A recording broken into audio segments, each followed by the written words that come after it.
नमस्कार दोस्तों, मैं संदीप मील और चुनावों की इस चर्चा में आपका स्वागत है। आज हम जिस सवाल पे जिस मुद्दे पे बात करने वाले हैं वो बहुत महत्वपूर्ण मुद्दा है। लोकतंत्र के लिए, बराबरी के लिए, भागीदारी के लिए ये मुद्दा है कि किसी चुनाव में उम्मीदवारों की सामाजिक पृष्ठभूमि का क्या प्रभाव पड़ता है। स्वतंत्रता आंदोलन के बाद जब भारत ने संविधान की व्यवस्था अपनाई, जब भारत में संवैधानिक लोकतंत्र अपनाया गया, तो ये लोगों का कहना था कि भारत, चूँकि उस समय तक देशी रियासतें और राजे महाराजे भारत में खूब थे, तो ये था कि लोकतंत्र पे उन लोगों का चुनाव के माध्यम से वो लोगों को डरा धमका के कब्जा कर लेंगे और आम जन भारत में चुनाव में भागीदारी नहीं निभा पाएगा और जो लोकतंत्र की जो संकल्पना की गई है वो संकल्पना मुकम्मल नहीं हो पाएगी। लेकिन दोस्तों, ऐसा नहीं हुआ। शुरुआत में राजस्थान सहित देश के बहुत सारे हिस्सों में राज परिवारों से जुड़े हुए लोग चुनाव में आए, जीते, लेकिन धीरे धीरे आम जन की भागीदारी लोकतंत्र में बढ़ती गई और जो विशिष्ट प्रभाव वाले लोग थे उनका वो प्रभाव भी कम होता गया और लोकतंत्र परिपक्व होने की कगार पर आगे बढ़ता गया। राजस्थान में भी ये हुआ। 1952 के चुनाव में राजस्थान में राजे महाराजाओं की संख्या बहुत बड़ी चुनकर आई थी, लेकिन धीरे धीरे ये स्थिति कमज़ोर होती गई। हम पिछले चुनाव की बात करें तो पिछले चुनाव में राजस्थान में जो कुल उम्मीदवार थे उसमें जनरल के 1800 उम्मीदवार थे। जनरल के उम्मीदवार थे 1800, यानी कि ये उम्मीदवार कुल उम्मीदवारों का 78.4% थे। पिछली बार के जो उम्मीदवार थे वो कुल उम्मीदवारों का 78.4% जनरल के थे। अब हम आगे बढ़ते हुए अगर बात करें तो एसटी के उम्मीदवारों की बात करें, शेड्यूल ट्राइब्स की, अनुसूचित जनजाति के उम्मीदवारों की बात करें तो 2018 के चुनाव में उनमें राजस्थान में उनकी संख्या थी 201।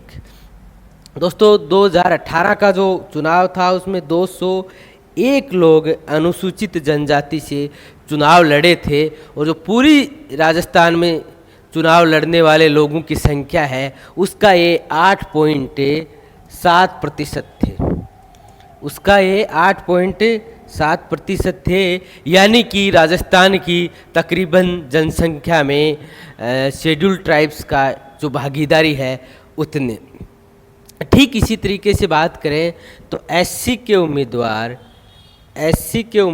जो थे वो पिछले चुनाव में जो थे वो 293 थे। पिछले चुनाव में 200 अनुसूचित जाति के उम्मीदवार 293 थे। कुल उम्मीदवारों में अनुसूचित जाति के उम्मीदवार 293 थे, जो 12.33% के आसपास होते हैं।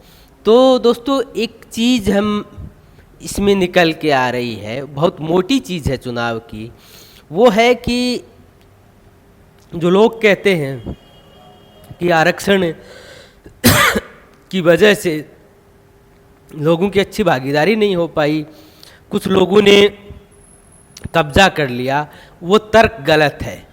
देखिए, आरक्षण के बावजूद भी एससी एसटी के लोग चुनावों में इतने ही उम्मीदवार बन पाते हैं।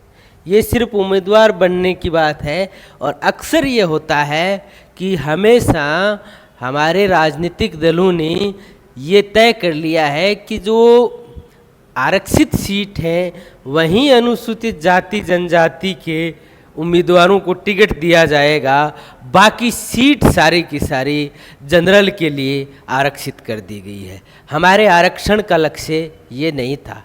और जब आरक्षण यहाँ चुनावों की भागीदारी में वो इस तरीके से ख़त्म करने की ओर बढ़ता है, उसको बहुत तरीके से राजनीतिक दल भी इसमें शामिल होते हैं, तो उसका प्रभाव हमारे आरक्षण की नौकरियों में और अन्य जगह पर भी लागू होने में होता है। वहाँ जिस जनरल में SC ST के लोग, OBC के लोग, हालांकि इसमें तो वो अलग नहीं है, वो उसमें भी अपनी प्रतिभा के आधार पे, मेरिट के आधार पे यहाँ पर ये वोट लेकर उस स्थानों पे वो चुने जा सकते थे।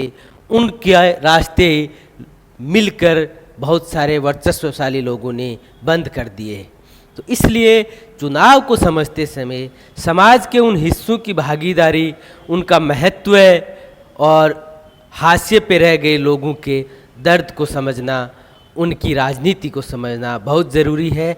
इसी के साथ आप सुनो साधो यूट्यूब चैनल को सब्सक्राइब कीजिए, अपने दोस्तों के साथ शेयर कीजिए। अगली बार हाजिर होता हूँ किसी छोटी सी बातचीत के साथ, किसी छोटे से मुद्दे के साथ।